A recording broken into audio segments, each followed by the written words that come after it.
Kehebatan Askar Melayu. Coretan dari seorang pegawai Regimen Askar Melayu Diraja, Major Muhammad Fitri Bersara.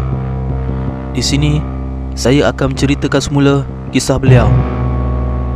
Pada tahun 1995, saya masuk latihan pegawai kadek di Maktab Tentera Diraja. Setelah 6 bulan, satu pemilihan dibuat untuk memilih antara kadek yang terbaik untuk dihantar sambung ke luar negara. Saya terpilih seorang diri ke Officer Cadet School of New Zealand selama 18 bulan di Camp Waiouru, New Zealand. Pada tahun 1996, bulan 6, saya sedang buat latihan perang dalam keadaan amat sejuk kerana ribut bersaji dan suhu turun sehingga 30 Celsius. Sejuknya teramat-amat sehingga baju seluar dan tali kasut pun beku. Ramai jurulatih dan kadek dari New Zealand sendiri kena frostbite dan tak sedar diri sebab hypothermia. Saya ni bertahan sekuatnya saja. Latihan kami terpaksa dibatalkan dan kami semua diselamatkan segera oleh pihak Camp Waiouru. Terlalu sejuk.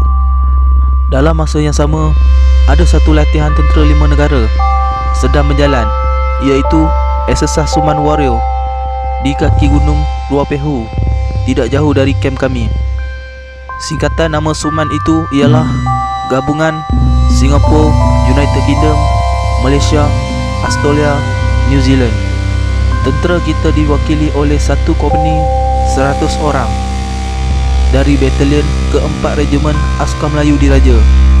Ketika suhu jatuh ke 30 bawah paras beku, kami di Camp Waiouru mula dengan siren ambulan berulang alik keluar masuk dari hospital ke kamp kawasan latihan. Ambulan itu ulang alik sampai 2 hari. Jadi semuanya tertanya-tanya, apa dah jadi?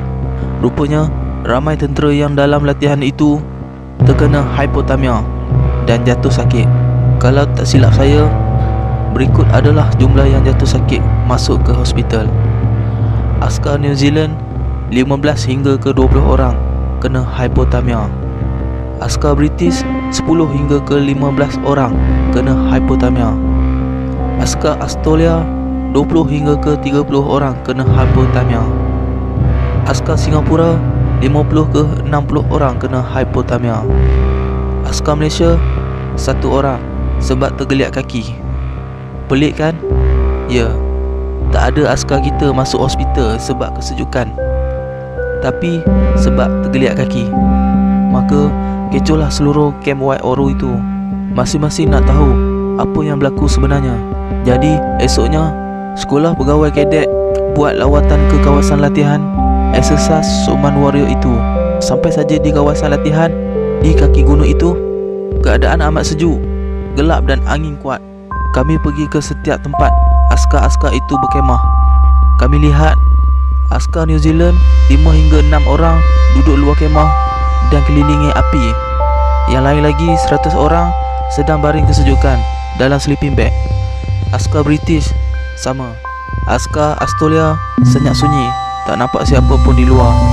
Semua dalam kemah, masing-masing dalam sleeping bag kesejukan. Askar Singapura sama macam askar Australia, senyap sunyi, semua kesejukan. Askar Malaysia ramai-ramai tengah main takraw, minum kopi panas, goreng cucur, main saji. Tak ada seorang pun dalam kemah. Sejuk sangatlah tu, sampai tak reti nak duduk diam. Ya Allah, bangganya saya waktu itu melihat tentera kita. Rupanya yang satu orang masuk hospital itu tergeliat kaki sebab jatuh lubang waktu main takraw. Saya bukan nak malukan negara lain, tapi itulah yang saya lihat depan mata saya.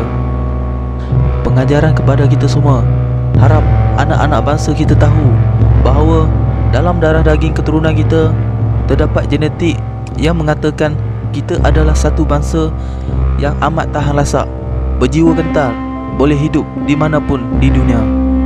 Kita tidak lemah dan bodoh, tapi kita yang diperbodohkan beratus tahun oleh penjajah yang asyik kata kita lemah, kita malas, kita bodoh. Bangunlah dan sedarlah Melayu. Ini saja coretan yang saya dapat kupas dari Major Muhammad Fitri Bersara. Sekian, terima kasih. Untuk korang yang baru di channel aku, sila tekan butang subscribe dan loceng untuk notification bila kami ada keluarkan video-video baru. Assalamualaikum.